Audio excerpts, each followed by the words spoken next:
Ladies and gentlemen, welcome to Drinks, Jokes, and Storytelling. I'm your host, Mark Riccadonna, and with me as always, Richie Byrne. We got a great show today, brother. This is a strange show for me because I'm really excited. Yes, these are two of my boys, and I don't understand how we never had them on during the pandemic when we were doing the show every day. Like, how did I miss this? I don't know.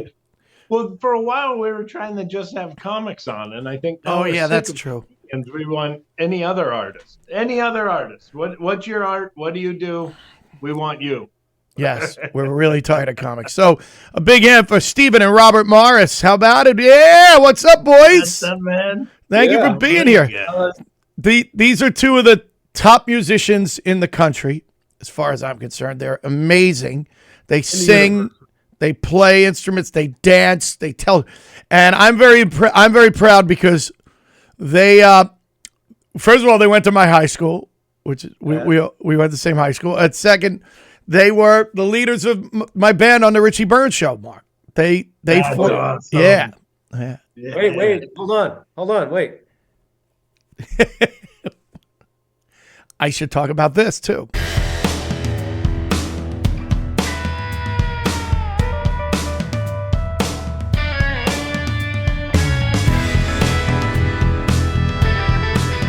That's the opening of the show now. We're using it for this. Oh, you are? Yeah. You guys really good. It's the Richie Byrne theme song, baby. This is what we played him into at his wedding. Yep. Yeah, so, right. The funny thing is they used to play at, I just forgot the name of the bar. What was the bar you used to play? Flaherty's? Oh, Flaherty's. Every Wednesday night. It was the coolest show in New York City, Mark. They would get up, they jammed, celebrities showed up. It was amazing. And anyone who wanted to get up and perform, if you played an instrument, they got up. Killer. I mean, killer band. And Broadway actors would show up and sing, and it was just amazing. And anytime I walked in the room, they stopped what they were doing and played my theme song. And it was so cool. It was very weird to have like stars on Broadway coming up going, why do you have your own theme song? Richie, there was a time when the place was basically empty. There was like a rainy Wednesday night, and our friend Yuichi, who's came to New York. We met him at Berklee College of Music in Japan. But anyway, he played with us a lot. He was at O'Flaherty's. He was standing at the bar talking to a guy, but he was talking to a guy and like, this guy looked like he was from Brooklyn or something, but he's talking like very hip Japanese. They're going at it. And Yuichi comes over and he says, you should have this guy sit in. And I said, well, why? He goes, you know Joan Jett? And I said, yeah. He goes, you know the song I Love Rock and Roll? I said, yeah. He goes, he wrote that. Alan Merrill? Alan Merrill. Wow, very good, Mark. God rest his soul, by the way. He's no longer with us. Yeah. Yeah. Oh. Really? He came up and he looked like Ron Wood. And he's like, yeah. And I was thinking he's never going to want it. He sang I Love Rock and Roll. I mean, did he really? My hair and my arms, it was unbelievable. I mean, to hear him sing it. Wow. And actually, because he grew up in Japan because his mother was an opera star, Helen Merrill. Okay. Helen Merrill. And whatever reason, maybe married in Japan, whatever. But Yuichi was just blown away because this guy, first of all, he was hip to begin with, but then he spoke hip Japanese, apparently. Like, well, child star, or he was a pop star in Japan. It was a strange story. Really? Wow. Yeah, one of those. Listen, you do enough Wednesday nights in a row, and we were Restaurant Row. Right. I remember going next door, the restaurant next door, before I'd come see you guys to have dinner. And Joe Allen. Yeah, and I mean, one night Al Pacino was at the table next to me, and Cheetah Rivera. It was just amazing, that whole area. It was such a cool time, man. Yeah. Did you guys used to go and jam with a guy named John Paris? Oh, was that down at Arthur's Tavern? Well, he was there, and then he was at BB King's on Monday nights. I know who you talk. I think maybe played with him a couple of times at Arthur's. Because they had a Monday night jam or whatever, but there was a Japanese pop show that was like America's Got Talent, but it was like Japan Got Talent. But they were all playing blues. Yeah. And there was like a TV crew and the whole thing, and they were filming the like finalists, and whoever won that round got to go to Vegas, and they were going to play in Las Vegas or whatever. And Alan Merrill came out and jammed with each of the guys. And that's how I knew who you were talking about, because I was like, wait a minute. Yeah. I mean, it would be, and on some level, it's followed us over to what we call grown-up O'Flaherty's at Bar Felice on the Upper East Side. Yes, and I went a few weeks ago, and it's a much more laid-back O'Flaherty's. It is, but like the same thing happens. Like you came up and sang, and this coming Wednesday. Well, I don't, whenever this airs, but it's really just about vibing the room out, reading the room. If friends come in and want to sit, I mean, we've had our friend Michael Emerson, the actor, come up and recite poetry. Really? Michael's like, I won't sing, but I'll read a poem. I'm like, come on up, and people are like, holy crap, that's the guy from Lost, It's such a great vibe. It really is. It's so much fun. And you guys do a great job with it. You guys just impressed the hell out of me because you know everybody. And I mean, I don't want to jump ahead here. I mean, I'd like to talk about everything, but I know you guys are working on a musical right now that you wrote with Joe, who I guess I should have had Joe on, but I like the idea of just having the two of you on. Joe Shane, right, is involved in writing it. Joe is involved in writing it. We're doing the music and lyrics together, and it's called it's about Elaine's, the restaurant Elaine's. Right. It's called Everyone Comes to Elaine's, and it's based on the book of the same name, written by A.E. Hotchner. Okay. There it is. I have one with an actual cover on it.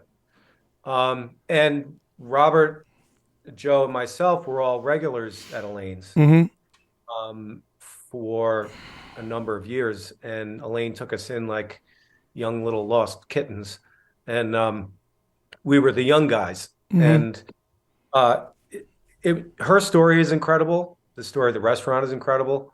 And through a writing project we had with Tom Meehan, who wrote Annie and the Producers and Hairspray, we were able to get the rights to this book. Wow. And so it is a long story, but Robert was the one who first was living around the corner from Elaine's, and had the guts one night to walk in there. I don't know if you want to take it from there. I never had the guts to go in because actually there was frosted windows, and I thought it was like a fancy restaurant like Danielle or something, and finally I just said, oh, screw it. It was like a Tuesday night or Wednesday night. I walked in, and lo and behold, it was a saloon, basically. Right. Oh, nice. So I immediately, said, oh, thank God.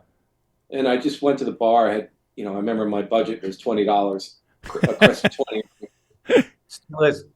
Yeah, and then I went in once, I think, and the bartender was real nice, and beers were $4, I remember. I love what you remember. Yeah, and then I didn't know what Elaine looked like. And one day, I guess maybe the second time I went in, I was at the bar and I was looking at a table and I saw this group of people. Maybe Dabney Coleman was sitting at the table. I don't remember, but and then there was a poster, a painting above the table, and then I was looking at the lady who was in the painting, and then looking at the lady who was sitting at the table, and I realized, oh my God, that's Elaine. Right. I thought Elaine was a tall blonde. I thought. Right. I didn't know, and then she was probably tracking me or whatever, watching me. She later on I realized, of course she was, because she knew everyone who was in her restaurant. Mm-hmm. Then I walked past the table to go to the bathroom, and then when I walked back, she grabbed me by the arm, and she said, "You're going to be a very famous actor someday." That's literally what she said. And I said, "Oh," I said, "Well, I'm not an actor. I don't act." She goes, "What? You walk, you talk."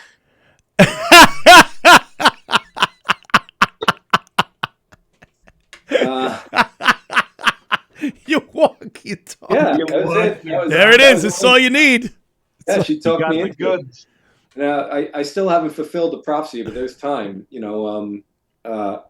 and she took us in from there, and I spent time there. We got really lucky because she didn't expect what she expected from other customers, which was to come in there and spend, buy dinner, spend time, rack up the tab. She knew we didn't have any bread, and she took us in anyway. It was Wow. and she became this, a mother of sorts, That's really cool. yeah, we're writing this thing. We have some nice press coverage in the New York Times and the Times of London about it, and we've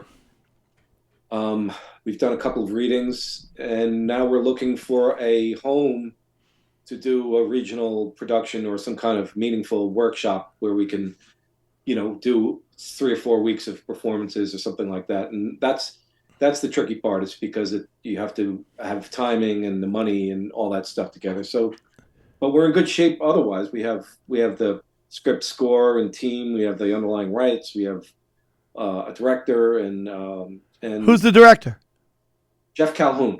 Okay, I know the name. I don't know. Yeah, Jeff did Newsies on Broadway. Right, yeah. You guys, because back in like 2003, I guess, I had an idea for my variety show, the Richie Byrne Show, and I needed a band, and you guys were the only guys I wanted, and I didn't know if I could get you. I didn't know anything. I didn't know what I was doing.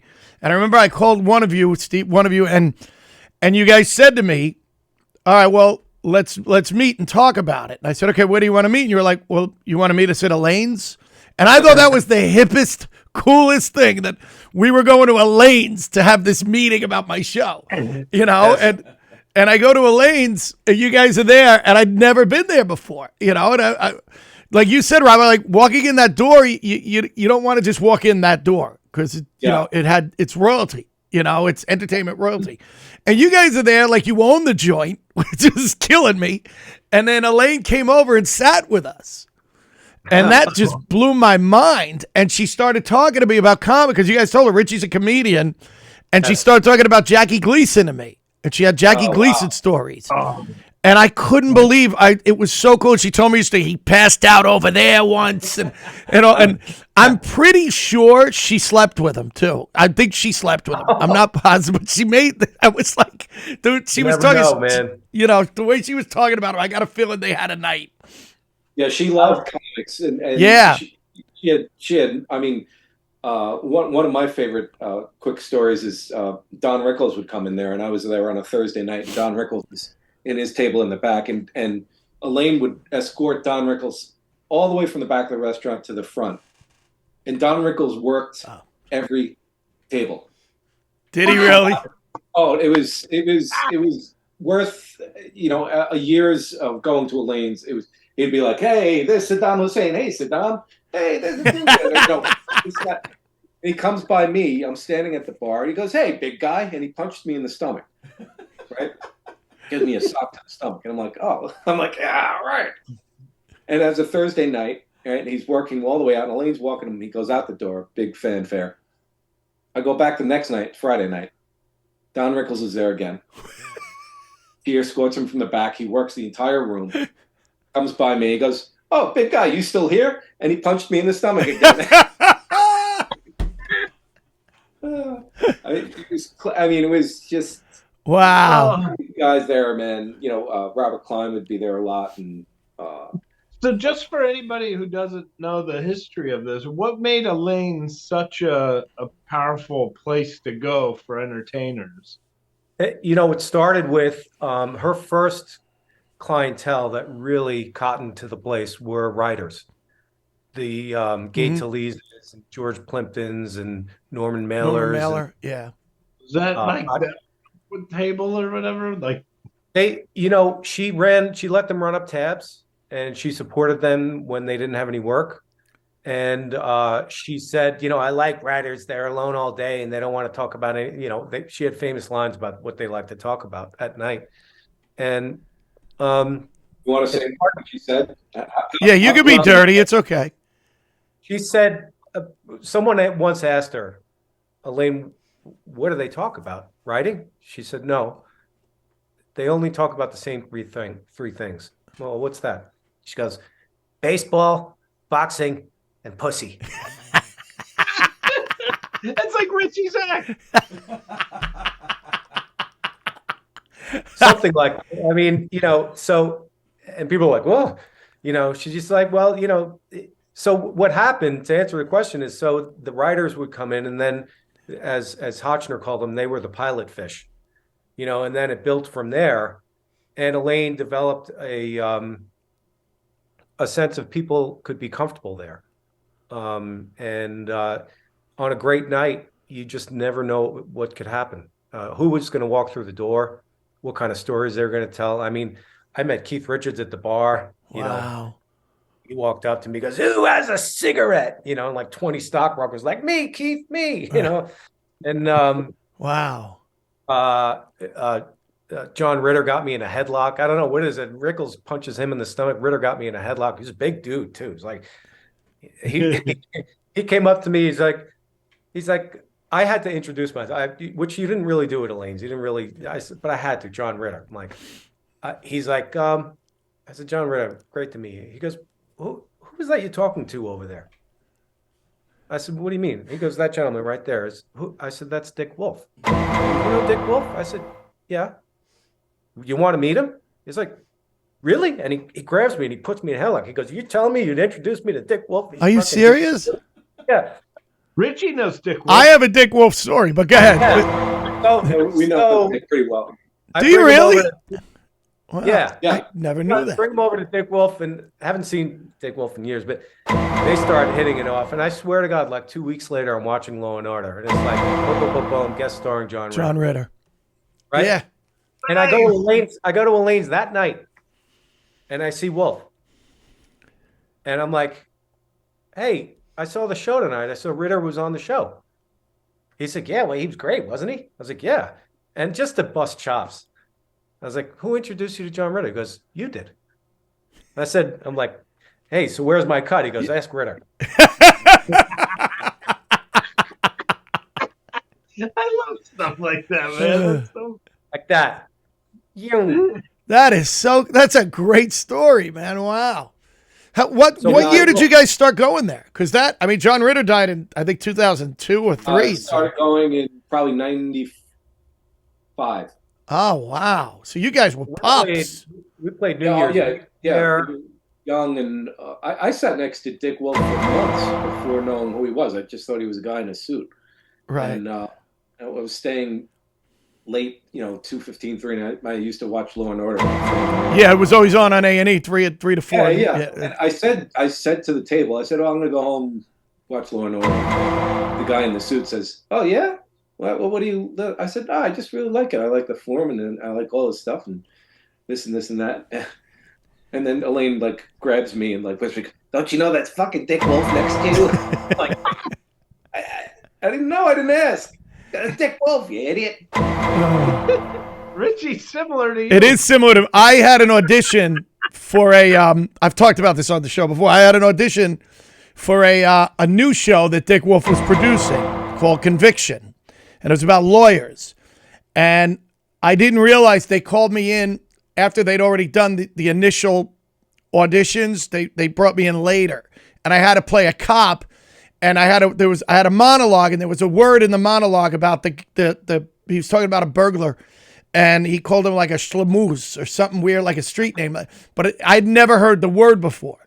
And when I did the monologue, and when I went in, there were 8 people behind the table. I thought it was the first initial audition, but it was this you were in callbacks. They brought me in later, and I do the monologue, and I did it too slow, and I knew I did it too slow. And the director was there, and the director goes, "You got to pick up the pace. I really like what you did." But I go, "I know." I go, "It's that word. I don't know what that word." And this older guy goes, "Yeah, it's not really a word. Get rid of it." I go, "No, it's a street word." He goes, "No, it isn't though." I go, "No, but it is." I go, I've never used it before. It threw me off. I don't know why I was so comfortable. And then this other guy goes, "When I wrote it and I realized, oh great, this is the writer. I'm embarrassing. I'm criticizing the writer." So they go, "Just do it again." And the writer goes, "Just cut the word." And the director goes, "No, leave it in." And I'm like, "Yeah." And so they go, "Just do it again." So I go to do it again, and I stop, and I go, Am I doing the word or am I not doing the word? And everybody laughed. And I ended up getting cast in a different role as the court officer. And the court officer was going to be a recurring role. Like, that's how much they liked me. And the first day of shooting, I go in and I see the older man he's on the set, and he goes, did you find out if it's a word? I go, no, but it's a word. And he goes, it's not a word. I go, it's a word. It's a word. It's like 3 months later. And all of a sudden the stage manager turns and goes, wow, you're really good friends with Dick Wolf. I go, if I had any idea it was Dick Wolf, I would have never argued. Yeah. I found myself at a table one night with Dick Wolf and Chris Noth, who was in Elaine's a lot. Right. And Chris decided to pitch him a show for TV or something, and Dick Wolf played with him like a child. I mean, it was like, he's a big star, Chris, Right. He's like, do you have any television producing credits? He's like, no. He goes, so you're asking me to walk into NBC and say some actor wants to do a show just because he's on. I mean, he was like, and I'm sitting watching this thing go back and forth. And it was just so fascinating how, it was just, he was so relaxed. And Chris kept coming and coming and coming and coming. And it was going nowhere. Wolf also came. We had a show called Rockstar at the Trilogy Theater, which Elaine went to, and it was just up a steep flight of stairs. What years was that? 2000. 2000, yeah. Was it your show or were you just playing Yeah, it? we wrote it, produced it. I vaguely remember you telling me about Rockstar. I was the door guy at Stand Up New York, and I think we all went down to see it. Okay, no, It had to be the right those years, because you're saying it, and I'm going, I remember this. Yeah, but a lot of Elaine's people came up. Elaine came and saw it. Dick Wolf came and saw it. Sat in the front row. Oh, and he loved it. No pressure. Yeah, he loved it. As just for fun, one night at Elaine's, I said, Dick, we'll send you offering papers for the next. He said, yeah, send it. I said, I know it's going to come out of your fax machine on fire, but I'm going to send it to you anyway. He's like, yeah. So he wasn't going to spend any money, but he loved the show, wow. And I remember him front row in a suit, sitting intently, just watching the show like this the whole time, just really in it. And it was a nice gesture on his part, and he did enjoy it. Well, what's funny is when I did that show Conviction, they were like, you're the court officer. It's a lawyer show. So you're going to be on a lot. And I'm like, this is great. It's a Dick Wolf show. Everything he touches turns to gold. Yeah. 6 episodes in, they canceled the goddamn thing. I did one show. That's like, I'm the only show that Dick Wolf ever produced that bombed.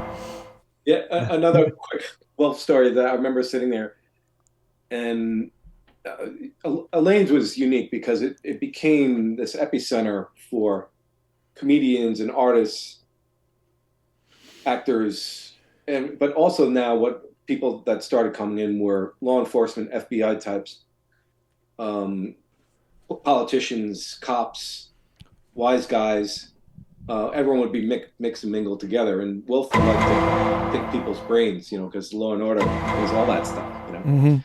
Wow. He'd get somebody cornered and and ask all these questions and this and this and that, and Elaine would sit there, and then Dick went up to the bathroom, and she grabs the guy. And she goes, "Don't give him anything for free." Yeah. Yeah. Yeah. You're giving it away. What we didn't do the drinks yet. What are you drinking? I see Robert's actually got a martini. Well, if you see beyond, can you see the martini bar set up? Yes. Yeah. Yes. I love the guitars too, by the way. Oh, thanks. Very cool. I have a whole. I've been preparing. I played Hamilton yesterday for the first time in about a year because I had been doing Beetlejuice full time. Oh yeah. See, that's something I want to talk about because I don't think people know a lot about this, and I think it's really cool that musicians fill in and do back. You step in for one night on a show and on Broadway. I haven't played Hamilton in almost a year, and I played it yesterday, and thankfully it went well. But yeah, the reason I didn't play it because I was away doing a full time thing, and With Beetlejuice. but it was so I have this is the war room where all the practicing stuff happens and recording and whatnot. And you both fill in on. Weird Go ahead, Mark. Go ahead. this is a weird question, but do you have a preference on guitar? Like, do you like playing acoustics in the acoustic style, or do you like playing more of the electric and a little like more Whatever rock? pays me. Looking like a true artist. Yeah. The truth is, you have to be able to be very versatile, especially if you're talking about in the Broadway environment. Like for guitar players, bass players, you have to be able to handle multiple instruments. Upright like this thing here. Right. Upright, electric, 4-string, 5-string, fretless, sometimes keyboard, bass. And with guitar players, acoustic guitars, electric guitars, banjos, dobros, Yeah. It's mandolins. Now, all right, let's say you get the perfect gig. You get the phone call that you've been waiting for. Is it stepping in with one of your favorite bands? Is it you two are going out on the road together? Is it a certain Broadway show? Is it the phone call you wish you got right now? Yeah, it's like some of the other stuff, the Broadway stuff is more of like a service. It's almost like a day job type of thing, and playing Okay. private events and things like that is a service, and you develop it as a skill, and it's very useful. It's necessary. But doing things like writing the shows and the recordings we've done and the albums we've released and the tracks, the songwriting and the producing is something that's more of a long-term pursuit. It's been a really long-term pursuit. But you step into interesting streams of things. Like just before the pandemic, we were music supervising and arranging and orchestrating for a show called The Heroin Diaries, which was based on Nikki Sixx from Motley Crue, based on his book. And they had a North American tour all lined up, and we were working with Nikki. And if it weren't for the experience of writing shows and being in shows, you wouldn't really have the skill set to be able to do that, because as talented and as accomplished as he is, anyone trying to cross from the world of recording and touring into theater, it's a different skill. Like they don't write anything down, in that world. And I understand that. We're in that world too. Right. But in theater, you have to have it organized. I mean, like Richie, the reading you just did, 99% of it is organization, right? Right. You're getting music on the page and getting the singers, Yes. All lined up. And it eats up the clock, Yeah. Yeah. Wow. Yeah. Nikki, what was that like? What was he? That I would think. He was great. Yeah. He was great. Yeah. I mean, he's so, kind and collaborative and smart and really interested in learning. And I think he was quite relieved that he didn't have to be the guy to figure it all out, because typically when we're working in theater, we're working as the writers, the people who are generating the idea from nothing. And in this case, it was Nicky's songs along with some Motley Crue songs. And I was going to say, was it original music or was it Motley Crue? Well, he wrote most of Motley Crue's music. Yeah, but I'm just saying, was some of it also was from his band 6 a.m. Okay, yeah. And so it was a blend of 6 a.m. songs and Motley Crue songs, and a couple of ones that he wrote specifically for this show. And so our job was to help take that and realize it for the practicalities of theater, and wow, and help bridge the divide. But he was great. And what was the script about? Heroin? What was like? Yeah, it was the sort of an angular, very highly theatrical tale of his childhood and getting into Motley Crue and being addicted and almost dying and then coming out better than ever, kicking the habit and embracing life, and it was really great. I mean, sounds intense, man. We had everything was routed, meaning that the tour was to open in Toronto and then start in Nashville. And they had I think a year and a half booked on the road. Wow. And it all And went away with the pandemic. and it never got back because then the company fell apart because all of their income revenue streams from all their touring shows went down the toilet because there were no shows. And once in a while like it's funny, once in a while I'll post something on Instagram and I'll look and see, oh, who liked it, and the first person who likes it is Nikki Sixx. It's like, wow, that's pretty cool. yeah. But he's the kind of guy, like I guess to say this may surprise people, but as a club date musician, you're constantly pumping gear around, in which you hate. You hate to carry this shit, but you have to do it. And at one point, I think we had to change rooms. We were at Pearl. We were at Pearl, in a room at Pearl. Mm-hmm. And we had to change rooms, and I had my gear and stuff. And he offered to help me pack up my gear and carry my gear. Wow, that's cool. Yeah, like most rock stars and even club date guys. Club date guys are going to leave you. They don't care if you have 1,000 pounds. They're out the door.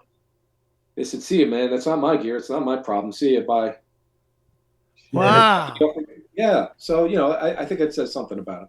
Yeah. This is an intricate question, I guess, but do you guys prefer writing, performing other people's work, or writing and performing your own? Depends on the environment. Like we feel a little self-conscious going to places like O'Flaherty's or Bar Felice, and where we're essentially reading the room and entertaining, and then like, here's our originals, But people ask, we in that environment, I tend to say we perform other people's stuff just so that we keep people engaged. But people ask, and they do like it. And I always feel like if you're going to do a night of original stuff, then the expectation should be that's what you're going for. Yeah. If you're doing something more casual, but in truth, the discipline of learning songs constantly, other people's songs, informs how you write, especially if you're writing, like when we're writing for ourselves as recording artists, it's much more boxed in. But if you're writing in theater and suddenly you have to find yourself in and out of genres, it comes easier because you've had to learn how to play all this stuff. You know what I mean? So it's like, if you have to come in and out of modern country, or you have to come in and out of R&B or rock or current pop, I don't feel like we all have to catch up, because I'm like, I had to learn that stuff last week. Mm-hmm. Yeah.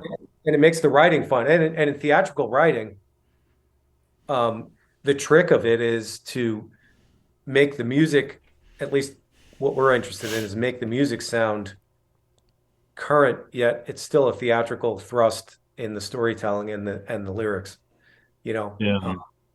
And that's kind of where the sleight of hand is, and that's where it's fun. Yeah, I ask because I love writing. Like, I love sitting and writing more than anything. Like, that's something that I really love doing. And I know Richie likes doing other people's jokes. So, Hey, when the boys are doing, songs from other bands, why can't I get up and do somebody else's act? Exactly right. I know that. Robert, I'm sorry, I cut you off. I cut you off because I needed to jab at Richie for a minute. That's good. The irony is, in a place where the expectation is covers, if you do a cover really well, or several, let's say you're doing, you do 20, 30 minutes, then people trust you. And then if we do one of ours, their ears will, and their hearts will open up. Mm-hmm. Yeah, because if you kill some cover tunes, whether it's Beatles or Stones, whatever, and people are digging it, and then do you one of your own, you'll be ahead, because instead of doing it the other way around, which is ramming shit down their throat that they don't want to hear. There's this great songwriter, Guru, who said sometimes you have to write a song that women are going to listen to driving in their car in traffic at 7 a.m. The worst possible. Right. It's not 12 at night, you've had 10 drinks and things are sloppy and everyone goes, "Woo, you guys are the best thing I've ever heard." 7 in the morning, tired, in traffic. Now try it. Right. Now, Interesting. Yeah. it's so true. I mean, it's so true. Now, if you had a time machine, you go back and you could collaborate and write with anybody. Is there somebody that you would just kill to write a song with, and not just because they're famous, but because similar? You know who always gets me every time, and possibly because we've played so many, so a lot of jazz or cocktail-ish style, and I'm not putting this. I would say Duke Ellington. This Duke Ellington, gets you into a song within 2 chords or 2 moves. I don't know why that came to mind, but That's cool. It's a good one. That's yeah, awesome. I mean, there's the song "Sophisticated Lady." They say in 2 notes, you're sucked in. I mean that's what I mean about, I think you guys as comics know this. It's what you guys call it shaving syllables. I think it's the music of that language. It's not the same. The jokes don't land if they're not rhythmically. Yeah. Oh yeah, no, rhythm and cadence have so much to do with a joke. Yeah. I think it's why. Yeah. I always said I thought it was why a lot of famous singers were good when they were put in comic situations, because they understand feel and timing already. Yeah. You think about it. Judy Garland was so funny. But Sinatra, whoever you want to talk about, the Beatles, they understood humor because they understood timing and beats. Well, and also, there's that connection. I'd seen Jerry Seinfeld, that documentary he did not long after the TV show. Comedian. Yeah, and that young other comedian was like Orny Adams. Yeah, saying, "Well, all my friends are buying houses and cars," and Seinfeld's looking at him like, "What? You don't get?" He's like, "Do you understand like what happens when you're doing this? The connection you're making, and how cosmically enriching that is." And this guy was like not on the same way. I was pretty good friends with Orny back then, and that wasn't an act. He was. I didn't believe. But the look on Seinfeld's face was like, man, you're missing the point here, aren't you? So I guess that performance feedback loop that happens, I think, uniquely among comics and musicians who have to read a room. It's different if you're just going in and playing a show, and the show is the show.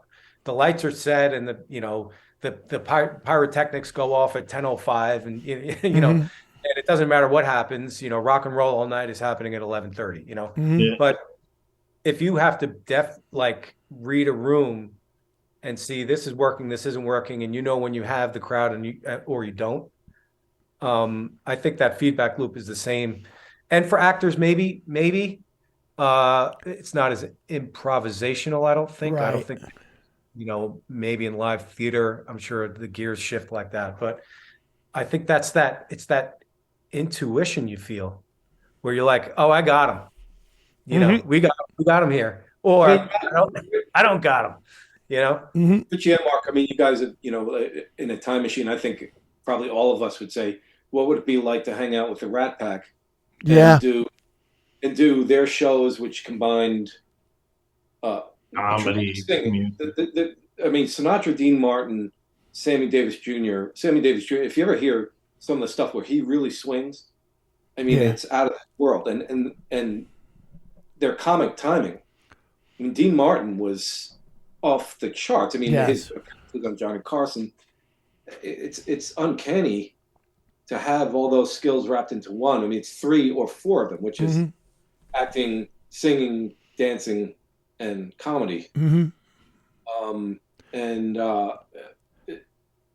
I've seen. I just worked with Lou Marini, Blue Lou. Blue Lou from the Blues Brothers. Blues Brothers. Yeah.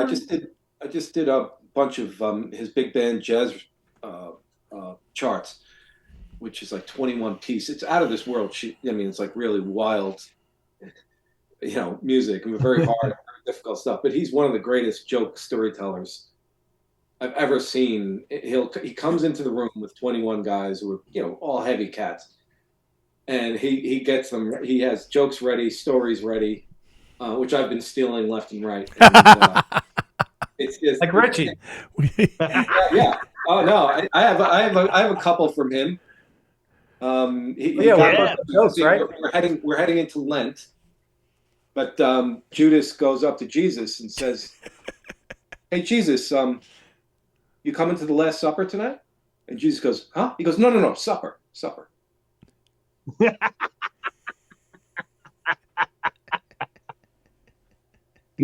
Boomerang, everybody. Boomerang. That's great. That's a good one, right? For the Catholics in the house. Yeah, Last Supper. What? No, just supper. Well, my one joke, I was trying to think musician jokes, and I've heard 1,000 of them. I remember like nothing. Well, most of them are usually about the bass guitarist, so that's why you can't. Yeah, that or remember. the drummer. What do you call a guy who hangs out with musicians? The drummer. The drummer. But the one where the two musicians go to the bar, and the one turns to the other and says, "You see those guys across the bar there? Those old fuckers, drunk, haggard, tired, depressed." It's like, yeah. He says, "That's going to be us in 10 years." And the other musician goes, "That's a mirror." That one I haven't heard. So I want to know how you guys got started. How did all this come about? I know, like, when did you start playing instruments? Your twins, which we didn't talk about, your twin brothers, and so you grew up together. I mean, you guys have done everything together, which is really cool to me. I have three brothers, and I mean, so from the day I met Robert, I met Steven. From the day I met Steven, I met Robert. You know what I mean? And it's a cool. Remember that at Bad Boy Johnny? Bad Boy Johnny, 1998. We were. I mean, not to. Go ahead. Yeah, well, but what's funny is started what I was piano lessons and then pick up guitars and basses and want to play in the basement on Staten Island, get rock bands together, and then keep that going, and then go to music school. So that's the short version. But the funny thing is, meeting you on that show, it was Joe Shane who was emceeing or contracting that show. And he was the understudy to the lead. Oh, right. That's right. Right. That's right. David Burka? Yes, David Burka, yes. Yeah. Who I didn't realize, years later I met him and didn't realize that he was Bad Boy Johnny. I had forgotten. Yeah. I didn't know. Shannon Conley goes, that's Bad Boy Johnny. I'm like, oh my God, because it just didn't dawn on me. It was the same guy, Well, he's married to Neil Patrick Harris. Yes. That's because Shannon did. What's the hell's the name of that show that she did with Neil? Hedwig. Hedwig. Oh, right. With Neil. Right. But the whole thing of getting into like the bridge between playing and writing, not writing for pop and for ourselves, but writing for theater, happened on that show because the producer of that show had a falling out with the writer. Yes. Yeah. And he was like, "Hey, I hear you guys write songs. Why don't you come up with an idea for writing a show?" And we were like, "Whoa, we don't know how to do that." He's like, "Well, think of something." And so we did. And he was like, "Great, let's do it." And that's how that started. Real? And I never knew. How about that? I never knew that. Yeah. I mean, it came from that, it was like he put the three of us together, us with Joe. And then we were like, well, what should we write about? How do we do this? We had no idea. And it came out of that because that, I forget the name of the producer, but. Yeah, me too. Fletcher. Mark Fletcher. And then what's interesting is, all the things that kind of have flowed out of that. And then, well, most importantly, meeting you and then finding out, wait a second, Staten Island, Senior Barrel, Yeah, it was so weird because we would, if you remember, I would come down. I was only in one scene and one song. It was the greatest role I've ever had in my life. I stole the show for 10 minutes. What? Was it a priest role too? I was the Pope of rock and roll. Oh, Yeah, the Pope. And I had that great song that nobody told me. Remember that? And then I go to rape the lead girl and I die of a cocaine overdose. It was just, everything I did in that show happened in like a 10-minute span. I was done for the night. And I used to go sit with you guys during rehearsal and we'd start imitating Paul Stanley. And remember, we'd just sit around talking like this all day. Yeah. Remember? That's the problem. Yeah. I know some people out there like fucking orange juice. Yeah. That's all we would do all day. I always wanted you guys to. My brother Kenny does the greatest imitation of Paul Stanley, but both ways. Paul on stage, people, when he's yelling into, but then he'll do him when he's serious and comes say, well, when I met Gene, I said Gene, and he does both, and it's so funny, dude. I always think of you guys. I'm like, they got to hear my brother do Paul. He's so good at it. I always wanted to pitch like an SNL skit where Paul was a prosecuting attorney or a defense attorney. What? Really? Hey, my client is not guilty. Yeah. During the, and this, you guys probably don't even know this, during the Richie Byrne show, I wrote a script because we always did a big musical number at the end of the show. And I wrote a script called the Kiss Mysteries, where they were private eyes. And it was called, you didn't make it Kistery? It was called the Kistries. It was called the Kistries. And I remember sitting, and I had to play all the roles because nobody else in the reading, because nobody else really knew how to do Kiss. And I remember sitting doing the reading, and everybody at the reading was dead serious. Nobody was laughing at anything. And I'm like, shit, no one's getting this. And my head writer, Jay Black, at the time, Mark, Jay turns to me in the middle of the reading and goes, this is the funniest fucking thing I've ever read in my life. And he goes, but nobody's ever going to get it but us. Oh, wow. And I'm like, Stephen and Robert will get it. Stephen and Robert will get it. Not a day goes by where we're not doing some kind of Kiss meme to someone, because that stuff just works so well. Yeah. Kiss, I love it. Kiss meets the Phantom, get us out of here, Gene. Yeah. I actually met Gene. I met Gene at Elaine's. To bring this full Oh, circle. really? Oh, yeah. Oh, and he was all business. I said, someone introduced us, I forgot, and he goes, Steve is writing a show. He goes, is it a show I should know about? First of all, he's a huge person. He's very large. And he's like, come see me before the night's over, and he waited. And I waited, and like 2 hours later, I'm circling by, and he goes, you still haven't come and see me. Like I had to report to Gene. Wow. He goes, tell me about your show, and I told him the whole, of course I never heard back from him, but it was something else to meet him, Well, it's also fun to like, I'll follow Paul Stanley on Instagram. I don't know why I find this funny. It'd be like, he'll wish somebody a happy birthday, to whoever it is. He goes, and I hear myself, I read his words like he's saying, like, it's your special day. Best of it. Happy birthday to you. You deserve the best. Enjoy the day. That's very special to you, or he'll make pasta, be like, I made pasta today. Enjoy. I just like, well, this glass of wine, He was on our radio show. I do a radio show in Jersey on Wednesdays. And he was so funny because he called in late and he was like, Paul? I was making pizza. And Making like, pizza? Yeah. I feel bad you had to throw it away. And he goes, I didn't throw it away. I gobbled it down. Did you guys read his book? No, my brother has it. I haven't read it. Oh, read it. Yeah, I have to read it. The stories are insane. It's and I still, Rich, if you ever bring the show back, you have to do Kiss in Court. Yes. Ladies and gentlemen of the jury, she would say not guilty. I can't hear you. I can't hear you. Well, I met Gene at Caroline's, and he was in the audience with a girl, and they told us don't bother Gene Simmons. Yeah. And you know who was on it, Mark? He's dead now. Why am I blanking his name? The black comic heavy set, hung out with Bill Burr. Stevens. No, doesn't matter. But after I went up, Stevenson? no, heavy set. Patrice O'Neill. And they told us, listen, leave him alone. Don't talk to him. So we're all going up. No one's bothering him.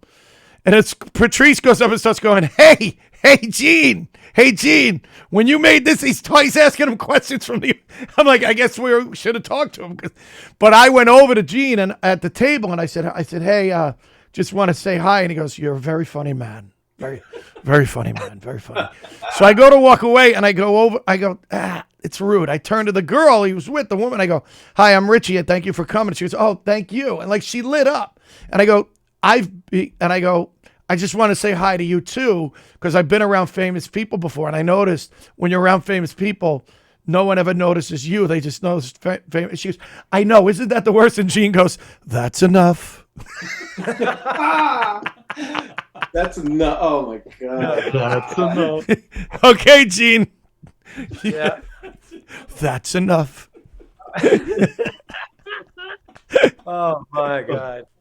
That is too good. That is too good. You got to find a way to work that into a script at some point. Yeah. Once in a while, once in a blue moon, we had this family house out in Montauk and spent a lot of time out there. That's why. Oh, really? I didn't know that. Yeah. And Ace Frehley was renting a house like 2 blocks away. And so we come back from the beach and see Ace.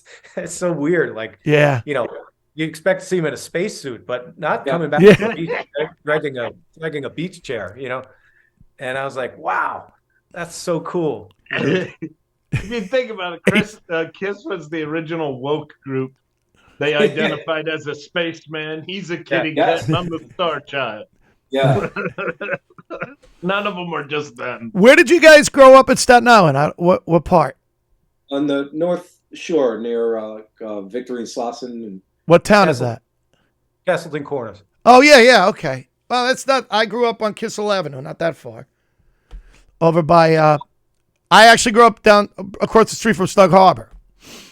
Oh yeah. Okay. Yeah. Wow. Oh, but you guys, go ahead. What were you I was saying? just wondering what year you graduated Farrell. 81. What year did you guys graduate? 87. So you were before the Practical Jokers? Yeah. You didn't know them? I didn't know that. I've met them. I didn't even know. Someone actually had to tell me that like a year ago. That whole thing started at Farrell, down in the basement at Farrell. And I remember we used to do improv down there. I know exactly where they were doing it because I used to do improv down there. Some kind of tagline or something. What was their act? What did they do? I'm trying to remember. The Impractical Jokers? Yeah. They do like a candid camera thing, but the camera's on them instead of the audience member. They're like huge. Yeah. And they started that all at Monsignor Farrell. So yeah, that doesn't surprise me. I mean, Farrell was full of pranksters and yes, it was. Yeah, it really was. Wow. Yeah, if you didn't get thick skin from Farrell, man, you're yeah. Ooh. Well, listen, you guys have been tremendous. And this hour flew. Mark and I are trying to keep this to like 35 minutes, and we just always end up doing an hour. It's possible. Yeah, that was great. Thanks, guys. This has been Drinks, Jokes, and Storytelling. Yeah. Cheers.